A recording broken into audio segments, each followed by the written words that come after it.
We're catching up with Leone Vito Toleafoa, friend of the show, head of our partnerships and management here at PMN at Pacific Media Network.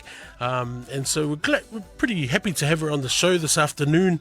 Like all of our guests today have been on the road battling the weather and the rain and the wind. But today we're catching up with Leone to talk about a recent trip to Samoa. She spent 2 weeks in Samoa with her family just for a holiday, a nice wee getaway. And so I thought we'd catch up today just to see how the trip went, how the trip for her and her family went, especially over the Easter season, and what was essentially the first time for her daughters, Kendra and Hane, to Samoa, and talk about that experience for them. So joining us via the phone this afternoon, somewhere on the motorway, is the one and only Leone Vito Toleafoa. Welcome to the show, Leone. Malo lava sui for malangi ma mawale sa. Thank you so much for having me. Malo. And malo lava to all our 531 PIAM listeners. Yeah, thank you. Hey, thanks for making the time. And obviously, again, as I said, on the road, battling with the weather and the traffic. We appreciate you making the time. Look, let's get straight into it. You were in Samoa for 2 weeks, and especially over the Easter season back in Samoa. Initial thoughts and reflections, going back home. A lot of us have the pleasure, we have the privilege to go back home quite often, but for yourself and your family, unless it's for a whalawe or not very often do you get the chance to go home. So tell us a bit about what that was like for you and your husband, as well as for your daughters as well, because essentially that would be their first time in their adult lives, being back home in the motherland. And what was that like? What was that experience like for you? Yeah, whakaitele lava mo fasili le sa. Well, we booked a 2-week trip over to Samoa. My husband, who's full Samoan, hadn't been back to Samoa for 13 years as well. Wow. So this trip was definitely incredibly special, not just for us as a family, but also for him returning home after quite a long time. Yeah. Teenage daughters, I thought they were at a great age at 16 and 17 to really travel back home and really absorb and soak up the experience, the Samoan experience. So, yeah, and I think the bonus too was definitely spending Easter back home. Ole mamalu ole e seta I o Samoa. So we've always spent Easter here in New Zealand. So being back in Samoa to celebrate Easter Samoan style was definitely a bonus for us as part of our holiday. So yeah. Nice, and that's quite a I wouldn't say achievement, but just the hearing your husband, for those who are listening, Leone's husband Chanel, first time back in 13 years, that would have been quite an emotional experience, obviously for you and the girls, but for him as well. Yeah, definitely. It was definitely emotional for him.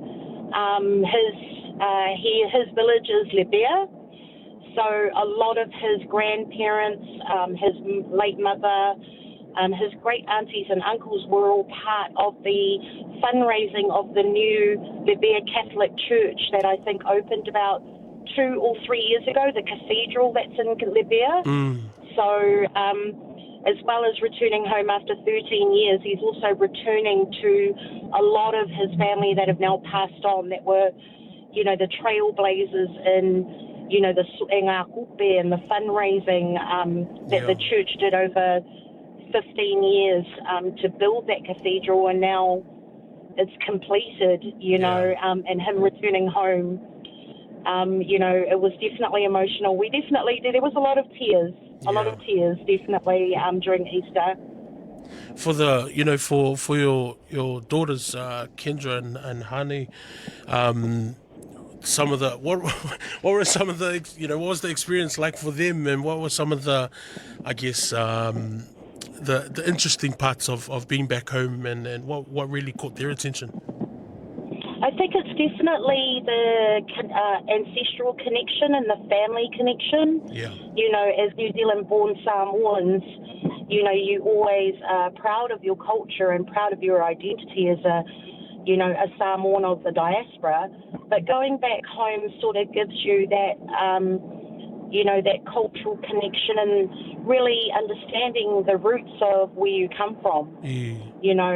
So for the girls, it was definitely a humbling but enjoyable experience because they get to meet like the wider extended family, understand the connection of their mum's family and then their dad's family, but then there's also the grandparents, like my mum and dad's grandparents, parents, and Chanel's, mum and dad and their, grandparents. So just connecting that sort of family tree for, New Zealand-born young Samoans really is really critical, especially at the age that they're at now. Yeah. And just really sort of cementing that sense of belonging for them as young people as well as ourselves as adults. Yeah. And especially being like, I very rarely like to use the term, but, the reality is, for New Zealand-born Samoans, that whole thing of going back home and connecting in, going back to the motherland, for you, you've, I think the last time we were in Samoa would have been 2023 when we were there for mahi. But, for you going back, o ani vainga foinga e foile ni, o ani mea fou, po ni vainga foile, or some things that have differed from your last trip back home. Yeah, well, what ke le ale suinga o Samoa for le mai se mea winga technology o fai bitingisi, ma le, o mea maua I ainga, like nowadays everybody has a car. Yeah. Yei ka vale uma ainga lepe o aso la, only one or two families in a village will have a car, but nowadays everyone has a car. Everyone's got a cellular phone, everyone's got a mobile phone. Malisi me o vai ai o ele I o ainga foilele be sa kaulako mel makeki, o kalo o whapaunga o koko, like so su ale mea foilele e maua I selingi o le ainga o, so you can really see families evolving over there and how to self-sustain in terms of money and sort of financial support for them and their families over there. So it's definitely been a big change, as well as like, obviously overseas with the Chinese. I saw a lot of Indians there now in Samoa with businesses and supermarkets and things like that. So Samoa is definitely developing very quickly, in terms of what I've seen over there. Because I've travelled back and forth every couple of years. I'm always back home. Yeah. In comparison to my husband, who had a big 13-year break before he's returned. Yeah. So a lot of changes. Definitely a lot of changes.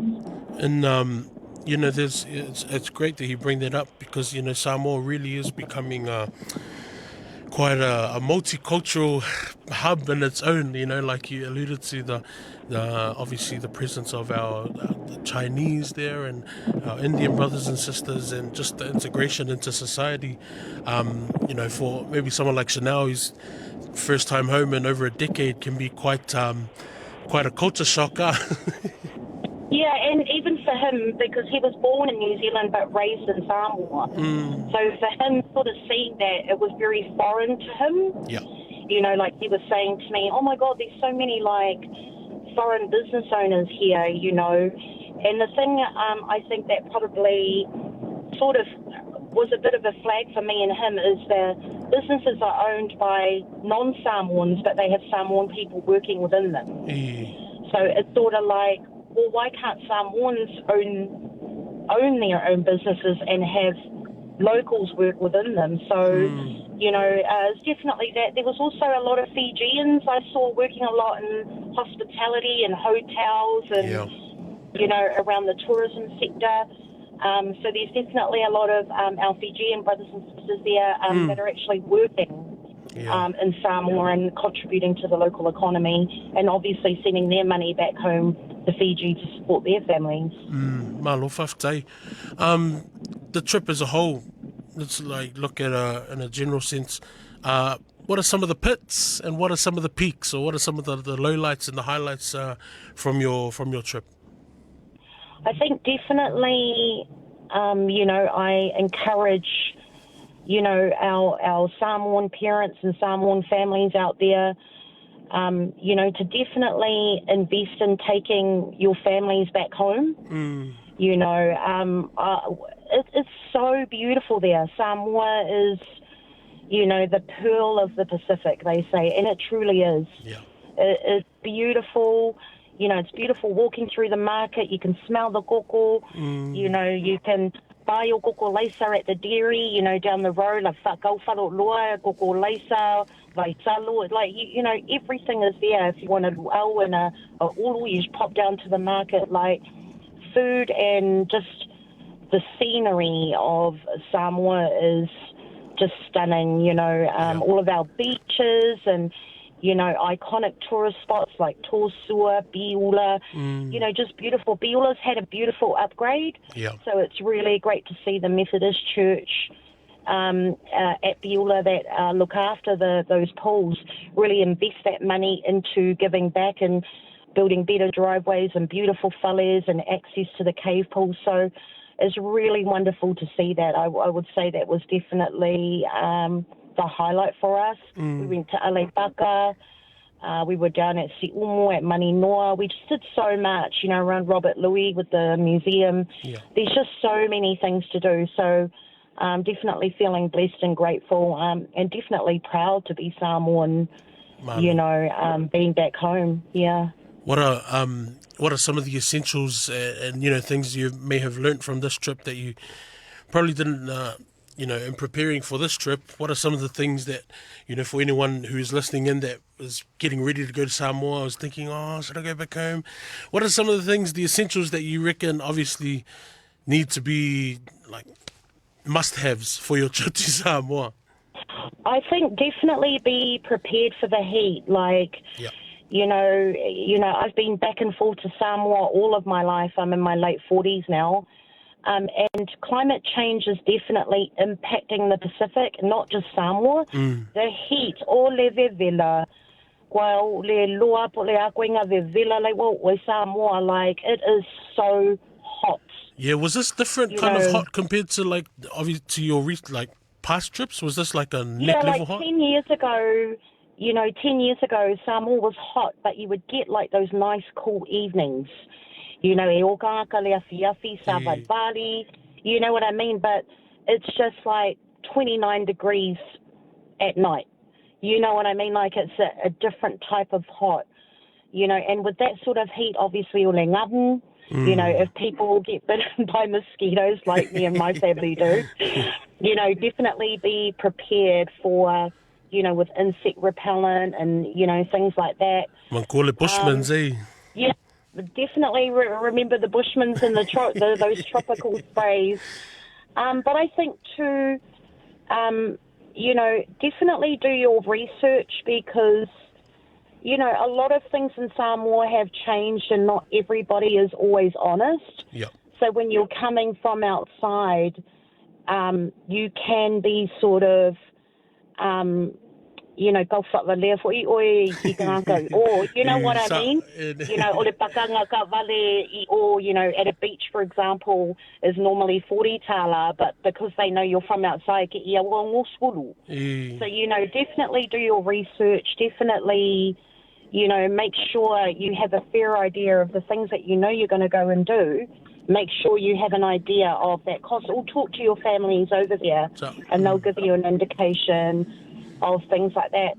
The other thing I noticed too, ka maiki foilia whakau me le makeki foilele, there is a lot of young people e le o le aonga. Yeah. And that is extremely concerning, Why are there so many young kids under the age of 15 not in school? in Samoa. Yeah.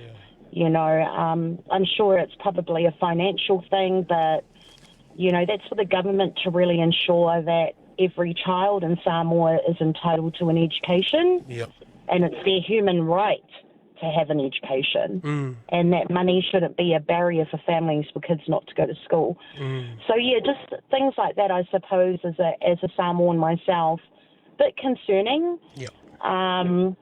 You know, and I'm definitely hoping it's something that, you know, successive governments in future in Samoa really make that a priority, you know, in future. Yeah. Malo. All in all, out of 10, the trip to Samoa? Spending time with my family without the pressures of work and school, I'd say 15 out of 10. Yeah, that's the Seeing one. all my family and friends, selo pasinge, like, I loved every moment, every minute, you know, in the villages, you know, just roaming around, and, yeah, loved it. Absolutely loved it. If you're not Samoan, definitely go to Samoa, you know. It's the place to be. Malo whawhai. Hey, just before we wrap up, Leone, in our last minute, any shout-outs you want to make before we finish up for this afternoon? I just really want to give a big shout-out, actually, to J.R. Fuchs-Schuster and the team at iSpy Radio and down at Ocean Beach Club Maninoa that hosted me and my family down there. Yep. You know, if people want to do something that's out off the beaten track, I'd highly recommend Ocean Club Maninoa, which is down in Siumu. They've got some brand new, beautiful accommodation built down there. It's next door to Coconut Beach and Sinalei, located on the other side of Upolu. So definitely want to give them a big shout out, and just to all my family and Chanel's family from Lepea, Fastu'ulta, Si'usenga, Lokopa, like all of our families from those villages. Just a massive shout out and whawhai lava to them for hosting us. Awesome. It was awesome. Malo whawhai. Hey, thank you for that chat, Leone. I know, like I said, for many of us, we have the privilege of going back often for work or for family, but there are some, you know, who, especially for us here in New Zealand, who very rarely get the chance, as it was for Chanel. And so I think it's really important that we continue to have these talanoas, you know, to encourage our listeners, those who haven't been back home at all or in a while, you know, to when time and resource and money allows, to take the trip home. So no, we appreciate your time, Leone. Thank you so much for joining us this afternoon, and alofa atu to you, Chanel, Hane and Kendra. Thank you so much for whaitele mo le avanoa, le sa manuia lava le afia. Yeah, whapena fo. So i fo me a manuia.